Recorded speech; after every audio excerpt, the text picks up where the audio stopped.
My będziemy gadać. Jesteśmy na żywo. Dobry wieczór, rebeliantki i rebelianci. Ja jestem Maciej i zapraszam Was na rozmowę z publicystą, wydawcą oraz redaktorem naczelnym Resetu Obywatelskiego, Marcinem Celińskim. Dobry wieczór, panie redaktorze. Dobry wieczór panu, dobry wieczór państwu. Przepraszam za spóźnienie, to moja wina od razu. Panie Marcinie, dzisiaj jest premiera książki Tomasza Piątka, której jest pan wydawcą, Służby PiS. I ja chciałbym właściwie w tej tematyce dzisiaj troszkę, że tak powiem, tę rozmowę przeprowadzić, dlatego muszę zapytać. Dzisiaj była Komisja do Spraw Pegasusa, był na nią zaproszony pan Ernest Bejda, były koordynator, były szef CBA. No, nie zjawił się na tej komisji, ale według pana, czy jest to człowiek w 100% zaufany PiS-owi, czy ten człowiek w zasadzie był we wszystko według pana zaangażowany, co PiS robił, jeżeli chodzi o użytkowanie służb? To może od początku. Znaczy, pierwsza rzecz, ta dzisiejsza data premiery pojawiła się tylko w sieci Empik i nawet jeśli pan mnie będzie torturował, nie będę wiedział dlaczego. To jest pytanie do cypryjskiej spółki, która tą właścicielem Empiku jest, ponieważ premiera była 17. Z jakichś przyczyn Empik uznał, że należy obwieszczać, że ona jest kilka dni później. Nie wiem.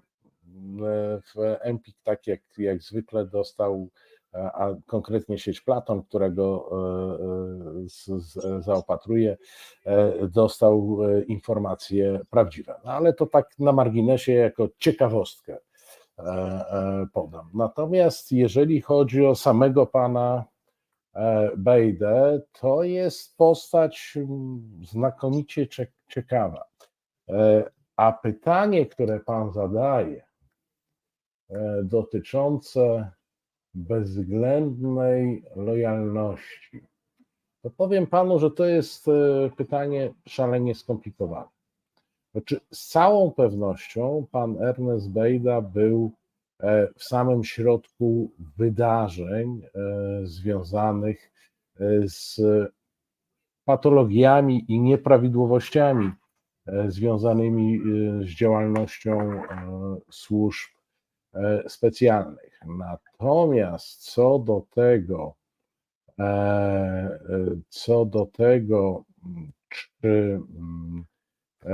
czy on jest tak zupełnie lojalny wobec PiS, powiem panu, że w przypadku tych ludzi służb, ich lojalność moim zdaniem ma bardzo racjonalne podstawy. To znaczy, ich lojalność jest wtedy, kiedy mają w tym swój interes i wbrew pozorom oni są dosyć mało zideologizowani. No bo gdyby byli zideologizowani, to nie mielibyśmy tych służb tak bardzo zinfiltrowanych przez Rosję i przez wpływy rosyjskie, no bo przecież jak wiadomo, tam są sami prawdziwi patrioci. Gdyby oni przez moment wierzyli w to, co mówią, to żaden z nich nie tolerowałby w swoim otoczeniu ludzi Rosji. Każdy z nich nerwowo by reagował, no, choćby na takie przypadki jak słynnego sędziego Schmidta, który przecież od co najmniej 2 lat przed swoją ucieczką prowadził co najmniej zastanawiającą działalność. To znaczy, ja mówię o tym, że przez 2 lata ten człowiek wykonywał przeróżne działania, gdzie w normalnej działalności służb nie tylko lampki się zapalają, ale dzwony zaczynają bić, że należałoby gościa sprawdzić, nikt go nie sprawdził. Przy samym procederze, o którym pan wspomniał, czyli procederze, o którym dzisiaj dużo mówił senator Brejza, no bo to jego dotyczyło osobiście, to z jednej strony, a z drugiej strony on chyba pierwszy podjął trud takiego samodzielnego śledztwa, samodzielnego czy przy wsparciu żony znakomitej prawniczki i rozwikłania, co tu się tak naprawdę dzieje. Brejza był przedmiotem nieprawdopodobnych zupełnie ataków. Jeżeli chodzi o polityków opozycji, to chyba był najbardziej atakowanym w którymś momencie przez telewizję pisowską. No i gdzieś pojawiły się te tropy, o których zresztą dzisiaj dużo mówił, czyli jakiegoś fałszowania SMS-ów, jakichś takich na bazie tego, co zostało ściągnięte od niego z telefonu z bardzo wielu lat, żeby było śmieszniej. I to była sytuacja, w której zgoda sądu nie obejmowała sięgania tak bardzo głęboko wstecz.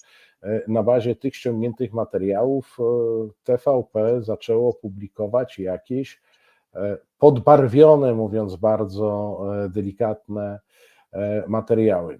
Myślę, że tutaj trzeba patrzeć na te służby bardziej jako na grupę osób, która została w pewien sposób zadaniowana i ich podstawowym zadaniem nie była ochrona interesów państwa. Ich podstawowym zadaniem była ochrona interesów partii, która ich tam umieściła.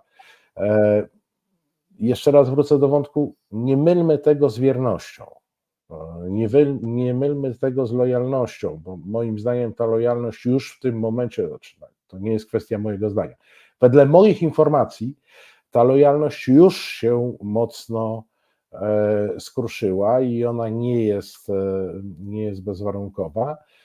To są ludzie dosyć cyniczni, dosyć wyrachowani. Przez długi czas opłacało im się pracować dla PiS-u i opłacało je nie zawsze w sensie dosłownym, też żebyśmy powiedzieli szerzej rozumiane, bo to nie chodzi tylko o kasę, to chodzi o wpływy, to chodzi o możliwości, które PiS im dawał. Ta grupa została zadaniowana w ten sposób, że mieli chronić partię rządzącą, chronić PiS przed choćby zagrożeniem utraty władzy. I wszystko, co obserwowaliśmy, a Pegasus to jest oczywiście bardzo ważny, ale jednak to jest tylko część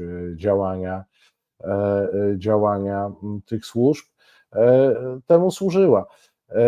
Popatrzmy, to jest kwestia prokurowania zarzutów, tak? No przecież ta słynna afera, w cudzysłowie, próba uszycia afery, uderzając w ojca senatora Brejzy i senator Brejza miał tam być zamieszany w jakieś nieprawidłowości w ratuszu. Kwestia próby postawienia zarzutów o szpiegostwo przywódczyniom strajku kobiet, no, co jest już takim, powiedziałbym, zagraniem czysto z reżimów totalitarnych. No my w Polsce także pamiętamy, że jeżeli komuś się socjalizm nie podobał, to znaczy, że był brytyjskim albo amerykańskim szpiegiem, albo co gorsza niemieckim. I tutaj ten schemat także się pojawia. W którymś momencie, co nie było, w którymś momencie wyszło i to pewnie jeszcze wyjdzie, będzie opisane w przypadku śledztwa w sprawie Sławomira Nowaka, pojawiła się taka tendencja, żeby dopisać mu jeszcze szpiegostwo na rzecz Niemiec. I to nie jest żart. W którymś momencie śledztwo było w tym kierunku prowadzone, w którymś momencie śledczy zaczęli szukać także w Niemczech ludzi, którzy jakkolwiek mogliby potwierdzić, że zeznać. Nie było oczywiście cienia przesłanek do tego, żeby to śledztwo skierować na tory szpiegostwa na rzecz Niemiec, ale w którymś momencie było polecenie polityczne. No, spróbujmy, może mu przyklepiemy jakieś szpiegostwo, może znajdziemy kogoś w Niemczech, kogo da się namówić, żeby coś powiedział. Więc to jest koszmarna historia i tu zresztą polecam gorąco książkę Tomasza Piątka. No fajnie ją zareklamowałem, koszmarna historia. No, No ale jak wiecie, Tomasz Piątek nie pisze komedii romantycznych ani tego typu, nie specjalizuje się w tej chwili w tego typu twórczości. Całe to, co Tomek opisuje w książce i to, co także wiemy spoza tej książki, układa się w taki bardzo jednoznaczny obraz służb, które z jednej nie zapewniają, bo to też jest istotne a propos profesjonalizmu, nie zapewniają ochrony kontrwywiadowczej swoim panom, prawdopodobnie dlatego, że są po prostu słabi merytorycznie, nie ze złej woli, ale zapewniają im maskowanie, zamiatanie pod dywan, ukrywanie ich występów. I to była rola tych służb, a z drugiej strony mają za zadanie znaleźć coś na czołowe postacie opozycji. No i temu służył Pegasus, temu służyły inne formy inwigilacji, bo Pegasus jest bardzo modny, ale nie zapominajmy o tym, że wcale nie było tak, że oni zarzucili te tradycyjne, mainstreamowe, takie archaiczne metody inwigilacji, typu inwigilacja bezpośrednia, czy zakładanie podsłuchów po prostu, no niekoniecznie w tym telefonie. Panie redaktorze, ale pan mówi tutaj o absurdach. No według mnie absurdalnym było to, że użyto Pegasusa wobec oficera, który posłał gdzieś tam mema w sieci a propos partii PiS i wykorzystano taki strzał, który kosztował około 20 000 właśnie przeciwko takiemu agentowi. Mówił to Robert Zieliński na kanale Braci Sekielskich. Wydaje mi się, że tych absurdów było tak wiele, że nie potrafilibyśmy ich wszystkich zliczyć, ale chciałbym konkretnie zapytać. 23 grudnia władzę obejmuje nowy rząd, Ernest Bejda zostaje odsunięty od służb. Czy on dalej zobowiązany jest tajemnicą służb specjalnych? Tak, to tajemnicą służb specjalnych funkcjonariusze zgodnie z prawem są zobowiązani bez względu na to, czy są w służbie czynnej, czy nie, to jest standard w każdym państwie, z tej tajemnicy mogą zostać zwolnieni i to jest kwestia pewnej procedury formalnej. Dlatego muszę się zapytać.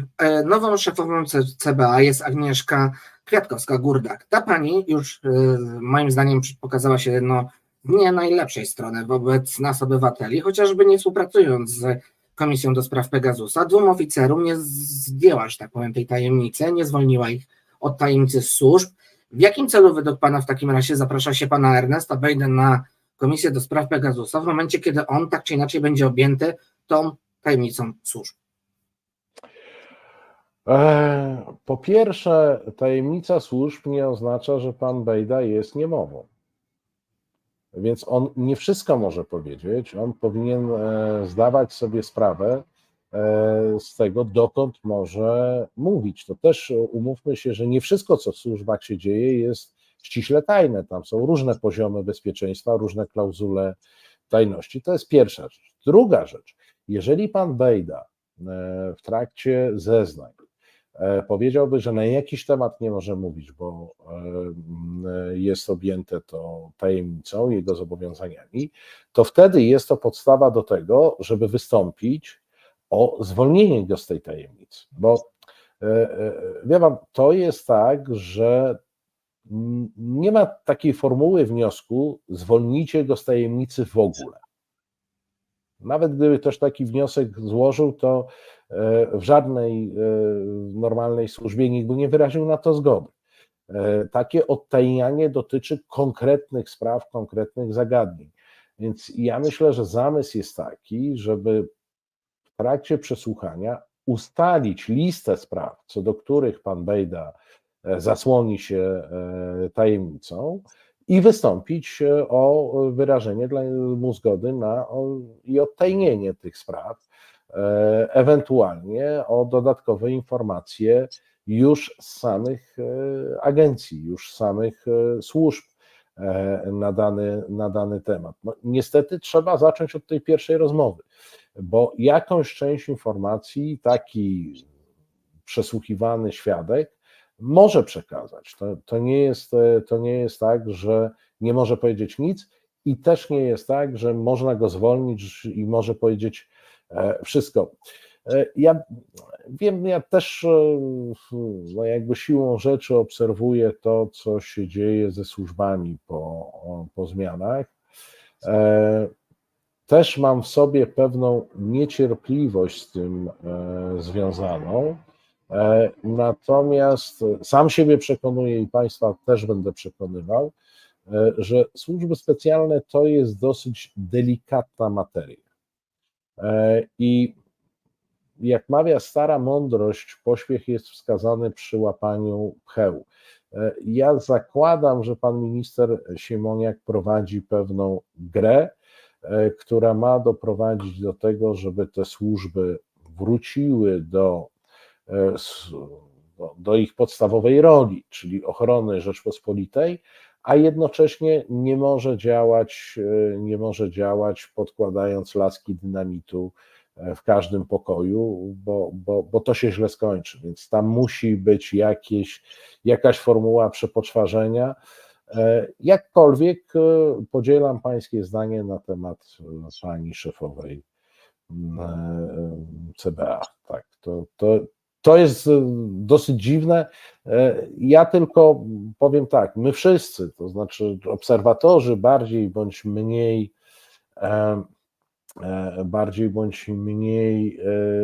zaangażowani, z większą wiedzą, my nie dysponujemy pełną wiedzą insiderską, jaką z pewnością ma minister Siemoniak i jego doradcy, więc o ile jest naszą rolą oceniać efekty działań, o ile jest naszą rolą jakby stymulować i formułować oczekiwania, o tyle w tych kwestiach wykonawczych to ja też się powstrzymuję od komentarzy, ponieważ moja wiedza może być za mała. Ja przepraszam, na chwilę zrobię ruch, bo te samoloty jednak będą przeszkadzać, jak przymknę okno, to będzie lepiej. Dobrze.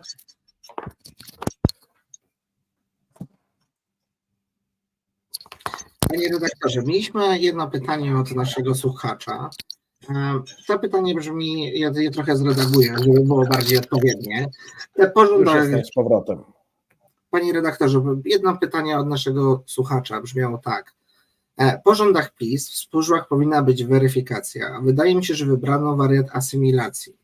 Właśnie tutaj szefowa CBA obecna, pani Agnieszka Kwiatkowska-Gurdak, umówmy się, że ona uczestniczyła sama chociażby w akcji Jaszczurka, tylko zdecydowała się, że tak powiem, być tak zwany whistleblower i powiadomiła pana Brejza o tym, że taka akcja jest prowadzona.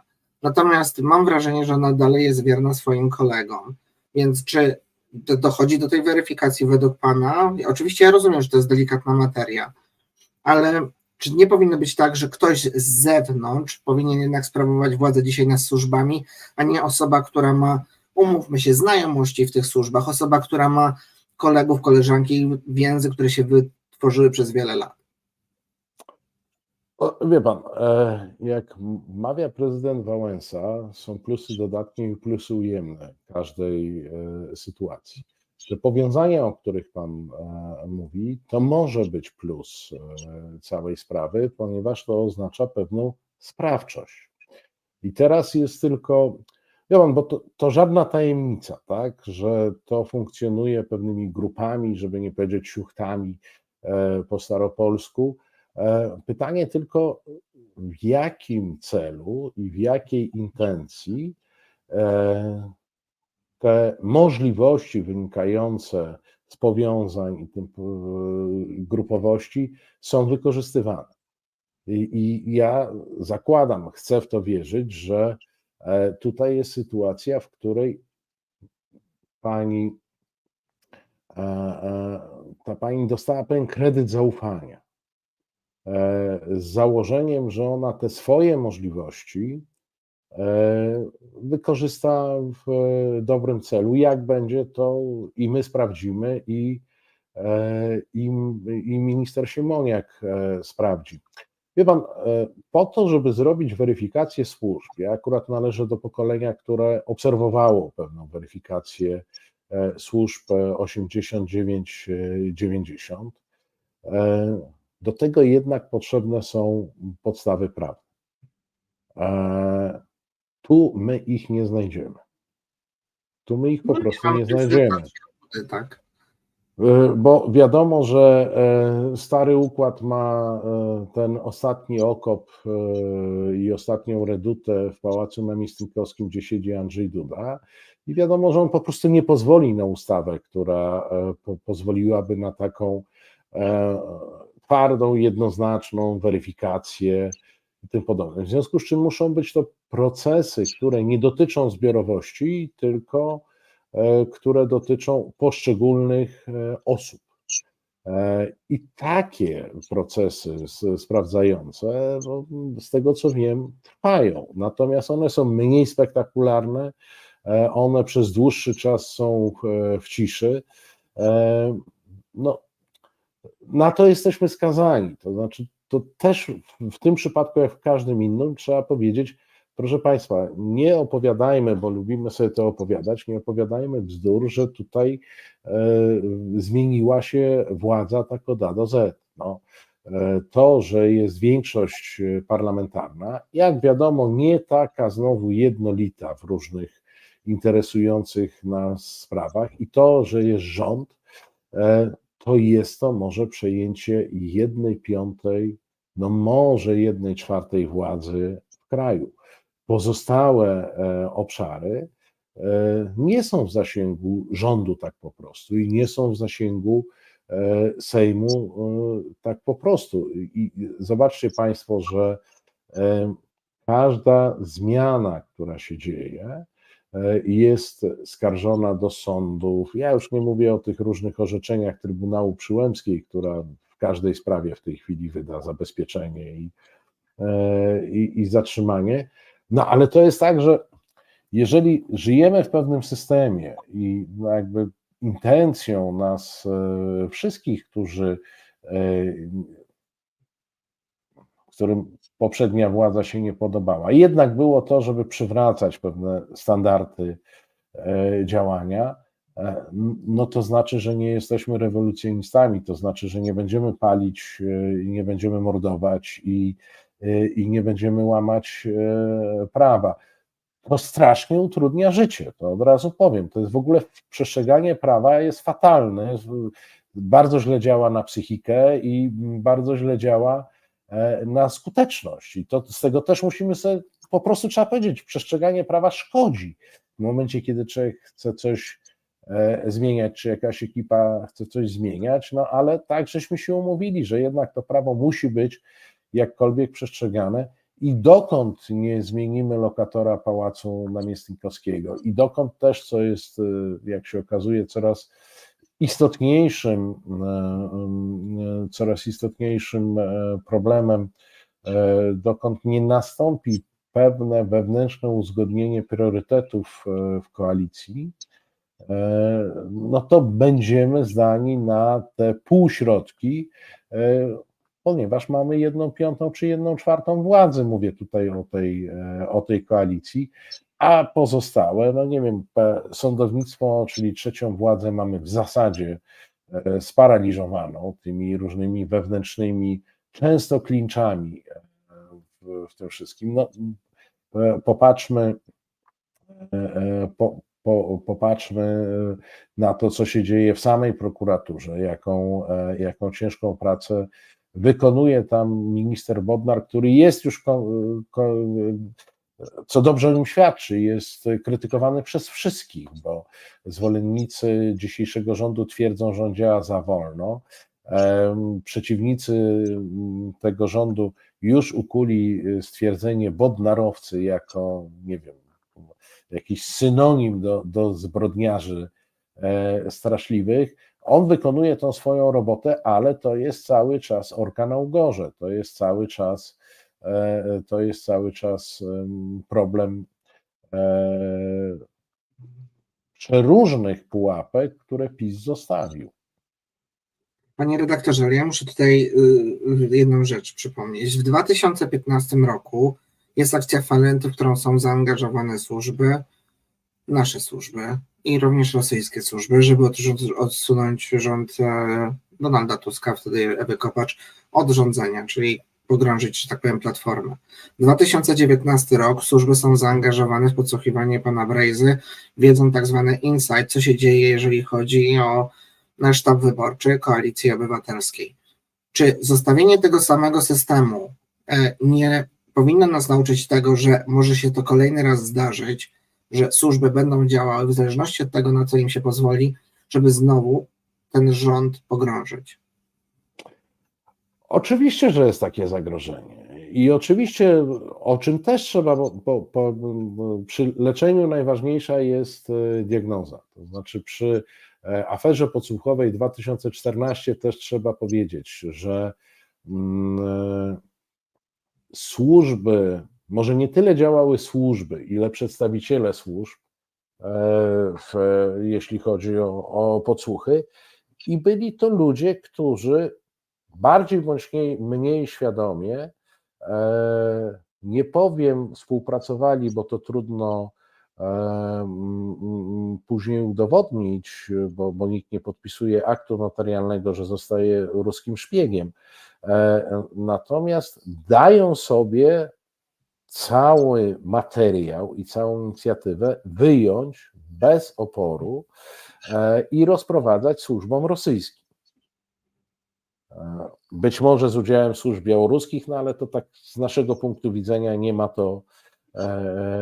nie ma to różnicy. I Rosjanie później już sobie to aferę podsłuchową rozprowadzają. I to jest rzecz oczywista, tylko że wie pan, my jesteśmy, to jest moje zdanie od lat, to znaczy my jesteśmy w takiej sytuacji, uważam, że te rządy PiS-u 8-letnie także pokazały, potwierdzają moją tezę, że jesteśmy w takiej sytuacji, że ta umowa społeczna, którą zawarliśmy w latach 90., najpierw małą, a potem dużą konstytucją, stała się trochę nieaktualna. I my powinniśmy przemyśleć to państwo na nowo. To państwo i ten nasz system demokracji liberalnej tak łatwo poddał się PiS-owi na 8 lat, no, ponieważ on już szwankował. To też sobie trzeba powiedzieć i to też, o tym też trzeba pamiętać, że my nie mamy pewnej łatwości związanej z tym, że przyszedł PiS, który oczywiście wykonał kompletną demolkę, który oczywiście każdą raczkującą patologię III Rzeczpospolitej wystrzelił ponad Himalaje, tak? Bo owszem, w III Rzeczypospolitej była korupcja, bywała korupcja, PiS z tego zrobił potężne zjawisko. Bywał nepotyzm, PiS z tego zrobił regułę konstytucyjną omal. I to się wszystko zgadza, ale dlaczego PiS-owi było tak łatwo nas w to wpędzić? Za słabe bezpieczniki? I słabe bezpieczniki, i jak myślę, konstrukcja trochę nie dzisiejsza. Wie pan, ja nie chcę, żeby to zapachniało jakimś ageizmem, ale ten system, w którym żyjemy, wymyślali ludzie urodzeni w latach 20., 30. ubiegłego wieku, którzy mieli za sobą doświadczenie komunizmu, mieli za sobą doświadczenie faszyzmu, mieli za sobą też doświadczenie okrągłego stołu. To doświadczenie okrągłego stołu pokazywało, że można szukać takich modeli konsensualnych, takich, w których nawet ludzie z przeciwnych stron dzięki pewnym konstrukcjom, kontrasygnat wzajemnych decyzji muszą się dogadać. No i raptem przychodzi nam na scenę polityczną i wygrywa wybory taki PiS, który kompletnie jest z innej bajki mentalnej, z innej bańki cywilizacyjnej i mówi: nie, koniec, nie dogadujemy się, nie ma o czym mówić i jesteśmy bezradni, tak? Być może te nasze konstrukcje tej naszej demokracji, tej naszej wolności muszą być przemyślane przez ludzi, którzy się urodzili później niż w latach 20. XX wieku. To jest trudne, bo jak patrzymy na naszą klasę polityczną, to ja często mam wrażenie, że nie tylko Jarosław Kaczyński zatrzymał się w latach 90., ale dominująca część klasy politycznej rozumuje tamtymi kategoriami, a od lat 90. to, przepraszam bardzo, no, ja już nie mówię, że latamy w kosmos, ja mówię, że te rakiety są w stanie lądować z powrotem, co parę dni temu żeśmy widzieli. Przeszliśmy nieprawdopodobną transformację cywilizacyjną w zasadzie w każdym obszarze, a konstytucję mamy taką, jakby naszym problemem podstawowym była likwidacja dziedzictwa PRL-u. No i jedynym reliktem PRL-u, jaki w tej chwili mamy, to są dwie partie polityczne, jedna się nazywa PiS, druga PSL. No, nie warto temu podporządkowywać konstytucji. Absolutnie, ale panie redaktorze, wszystkie partie od prawa do lewa w zasadzie, znaczy nie, może od lewa do centrum, może tak, mówiły o tym, że należy zlikwidować CBA w trakcie wyborów. No dzisiaj nie ma o tym mowy. Pani Agnieszka Kwiatkowska-Gurdyk mówi o tym, że wręcz wewnętrznie przedstawiła swoim agentom całą świetlaną przyszłość. O tym mówił pan Robert Zieliński na kanale również braci Sekielskich.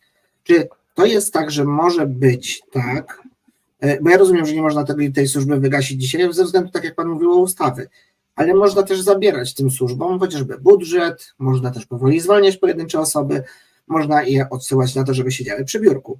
Ale czy nie sądzi pan, że jest jakaś taka może ryzyko, że te służby, używając Pegasusa, mają jakieś kompromaty dzisiaj na dzisiejszych polityków również? Bo o tym zaczynają się pojawiać coraz więcej głosów. Wie pan co? Ja już nie pamiętam, który z klasyków ustrojów totalitarnych powiedział, że kto ma informację, ten ma władzę. I trochę tak jest. Natomiast ja bym nie rozumował w sposób taki zupełnie prosty, że mają teczkę tam na decydentów dzisiejszych i mogą pogrywać, bo takie służby były w państwach totalitarnych, w stalinowskiej Rosji, no takie służby w którymś momencie stworzył Hoover jako FBI, bo on podobno miał teczkę na każdego amerykańskiego polityka i dzięki temu bez względu na to, kto rządził, to on był zawsze szefem FBI. Ale to są, umówmy się, jednak przypadki, to znaczy ja doceniając zło, jakie oni robili, to jednak nie przeceniałbym ich możliwości. Ale wie pan, to też jest tak, o czym wielokrotnie żeśmy mówili, choćby w przypadku działalności Antoniego Macierewicza, który uwielbiał tłumaczyć na rosyjski i wysyłać informacje tajne. No, każda służba stara się chronić własne informacje, także te informacje pozyskane w sposób umiarkowanie legalny czy umiarkowanie etyczny. Więc ja bardziej podejrzewałbym polityków dzisiejszych o to, że jest im szalenie ciężko, mimo obietnic wyborczych, nie skorzystać z zabawki, którą dostali. Przepraszam za słowo zabawka. Nie skorzystać z tej władzy, nie skorzystać z tego zasobu informacji, nie skorzystać z tych możliwości. Oni nawet sobie mogą to racjonalizować w ten sposób, że oni te możliwości, te informacje wykorzystają w interesie publicznym, a nie w interesie własnej partii i pewnie są co do tego przekonani. Przy czym to znowu wpadamy w pułapkę taką, że nie system, a ludzie decydują o tym, jaki jest. W dojrzałych demokracjach system decyduje, tak? W dojrzałych demokracjach nie możemy sobie powiedzieć, jest źle, ponieważ Bejda był zły, czy ktoś tam był zły, jak podstawimy Kowalskiego, to już będzie dobrze. Nie, ten system dobiera odpowiednich ludzi, stwarzając pewne możliwości. Polecam wszystko, co jest dostępne na temat pierwszej kadencji Donalda Trumpa, który miał co rano dziwne pomysły, które mogłyby się skończyć albo jakąś katastrofą, albo czymś, i tam system blokował prezydenta. Tam po prostu procedury administracyjne blokowały prezydenta. To jest przewaga państw rozwiniętych nad nierozwiniętymi. To znaczy w państwach rozwiniętych ta osobowość jednostki nie jest aż tak ważna. Ma znaczenie, ale jednak jest system, który koryguje, i jeżeli nam się trafia, przepraszam, pójdę na skróty, wariat, to system go skoryguje. Moim ulubionym przykładem takiej korekty jest to, że nie wiem, czy Państwo wiecie, kto pokonał Napoleona, który ewidentnie był geniuszem wojny. No, pokonało go państwo, na czele którego stał człowiek psychicznie chory, uganiający się na golasa za dworzanami, których bił. Ówczesny król angielski był szaleńcem. Ale to państwo, niezależnie od tego, kto był królem, było tak zorganizowane, że wygrało z geniuszem. I na to zwracam uwagę. Więc problem z likwidacją CBA poza formalnościami to jest chyba problem z nową koncepcją ochrony państwa. Bo do tej pory myśmy budowali, i to nie był tylko udział PiS-u, kolejne służby specjalne, bo tu Olga Budniak pisała, że CBA nie jest służbą specjalną. Kochani, przecież w którymś momencie i Inspekcja Transportu Drogowego, i jakieś straże leśne i tak dalej dostały uprawnienia służb specjalnych. Myśmy poszli w jakieś mnożenie tych formacji policyjnych, parasłużb specjalnych, żeby one obejmowały każdy obszar życia. Tak, pewne działania operacyjne obejmując różne obszary życia, czasami zaskakujące, ale koncepcje można mieć różne. No, w Wielkiej Brytanii mają MI5 i MI6 i nikomu nie przychodzi do głowy, żeby tworzyć kolejne. Tak? W Polsce w którymś momencie co roku była jakaś nowa. Samo istnienie, nieistnienie agencji o nazwie CBA jest naprawdę wtórne w stosunku do zadań, jakie ona ma wypełniać. To znaczy te zadania muszą być zagospodarowane. No ja prywatnie uważam, że spokojnie z tymi zadaniami, którymi zajmuje się CBA, poradziłoby sobie Centralne Biuro Śledcze Policji i to by było dla mnie naturalne, ale to jest moje zdanie. No może trzeba wymyśleć inaczej. Ja też jako liberał wiem, że każde mnożenie bytów powoduje chaos, a wcale nie poprawia sytuacji. Więc my tych bytów mamy za dużo, natomiast nie przywiązujmy się, ja wiem, to są takie symbole, zlikwidujmy CBA. Zlikwidujemy to CBA, ktoś te zadania będzie musiał prowadzić. Istotniejsze jest to, czy CBA zajmuje się swoimi celami, czyli tropi korupcję, czy CBA zajmuje się opozycją polityczną w państwie demokratycznym, no bo wtedy mamy problem i nawet jak zmienimy nazwę, to dalej będziemy mieć ten sam problem. Absolutnie tak, ale panie redaktorze, już ostatnie pytanie. W waszej książce Służby PiS poruszacie również fakt, że organizacji takich jak Opus Dei czy Zakon Maltański. Do Opus Dei chociażby należy pan Marcin Romanowski, jak i również szef gabinetu marszałka Hołowni również należy do Opus Dei. Sam marszałek Hołownia należy do Zakonu Maltańskiego. Ja jeszcze mówię, książki nie czytałem, czekam, że tak powiem, żeby była czytana, więc będzie. Natomiast muszę zadać to pytanie, czy to jest tak, że tego typu organizacje i fakt, że politycy do nich należą, mogą wpływać na to, co się dzieje w naszym kraju? Ale to nie rozumiem tego trybu przypuszczającego. One wpływają. No mamy Ordo Iuris, które bardzo skutecznie, i do dzisiaj to czujemy, opanowywało sferę wymiaru sprawiedliwości, także przez swoje nominacje personalne, i wprowadzało jakby swoje pomysły, bądź zaczerpnięte z Rosji wprost, bo to najczęściej są takie. Mamy Opus Dei, które pan tutaj wymienił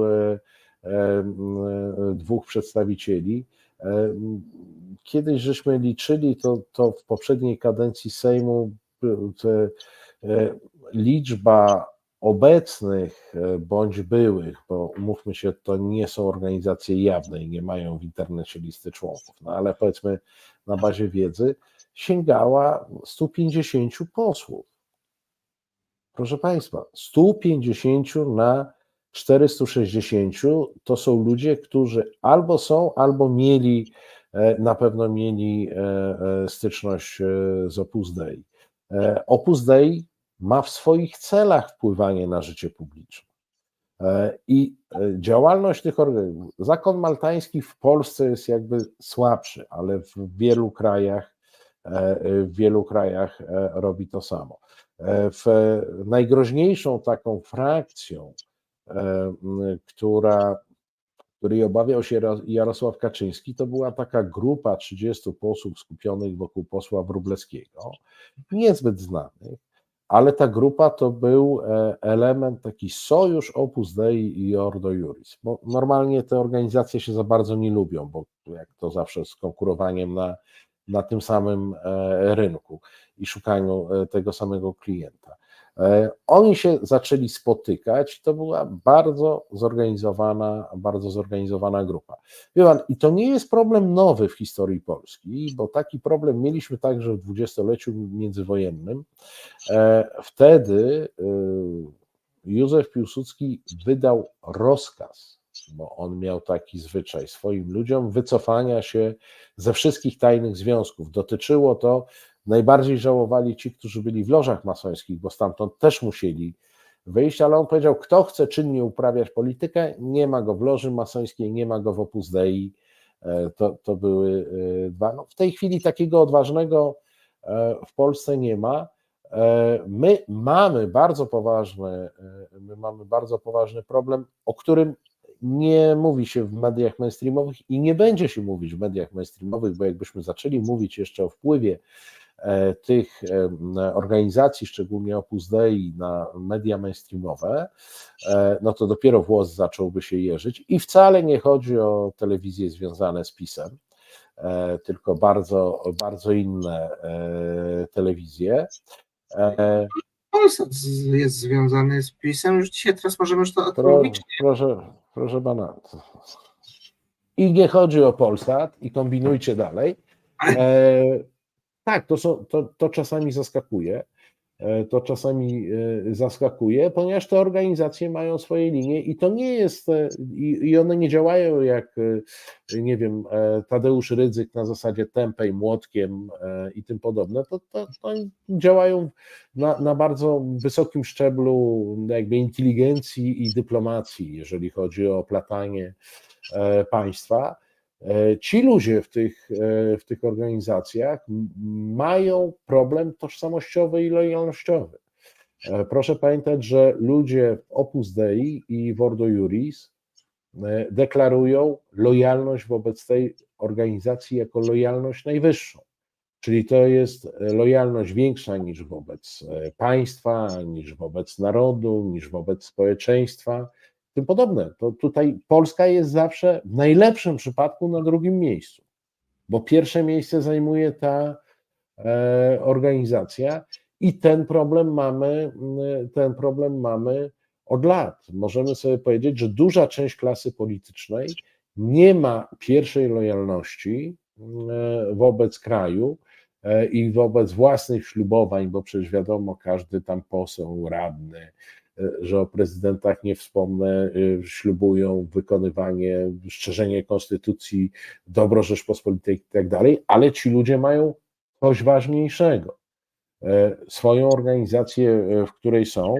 Zresztą podobny problem jest oczywiście też z jakąś częścią hierarchii Kościoła katolickiego, która także ma swoją lojalność ważniejszą gdzie indziej.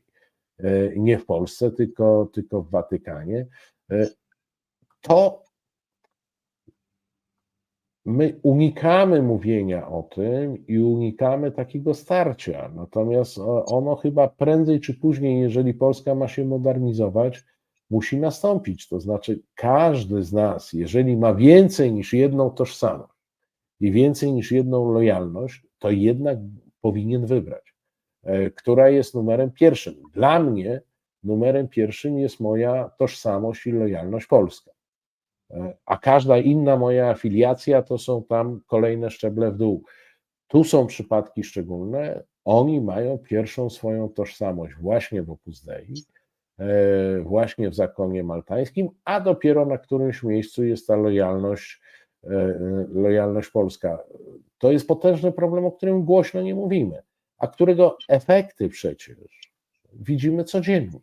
Widzimy w naszym prawodawstwie, widzimy w tej implementacji przeróżnych dziwacznych, nie wiem, stref wolnych od LGBT zaczerpniętych z Rosji.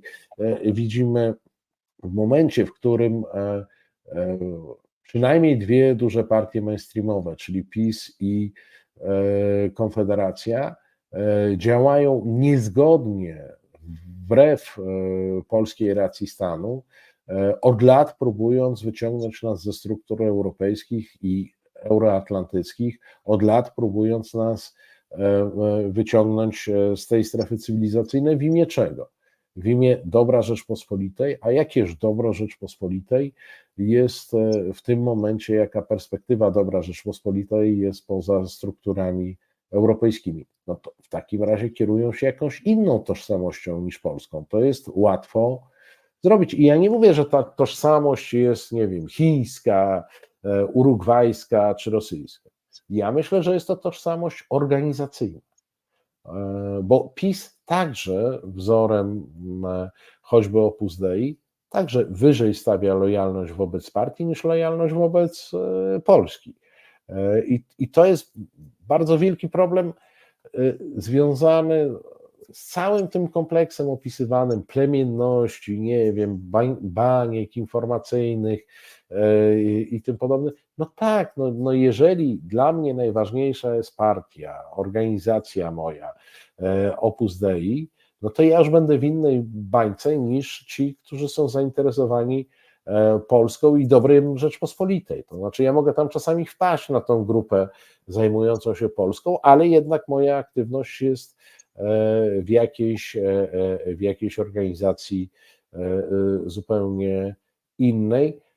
I ten problem, od którego żeśmy wyszli, to jest oczywiście, powiedziałbym tak, interpartyjność tych więzi.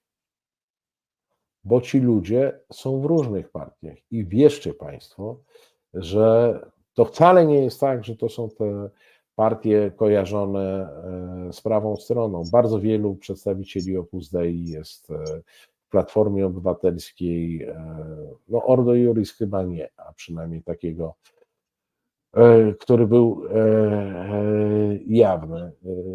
Więc te więzi często są silniejsze nawet od dyscyplin partyjnych, tak? I wystarczy popatrzeć choćby na różne głosowania w sprawach światopoglądowych. Raptem przychodzi rozkaz organizacyjny, że nie, i zaczynają nam się sypać kluby parlamentarne.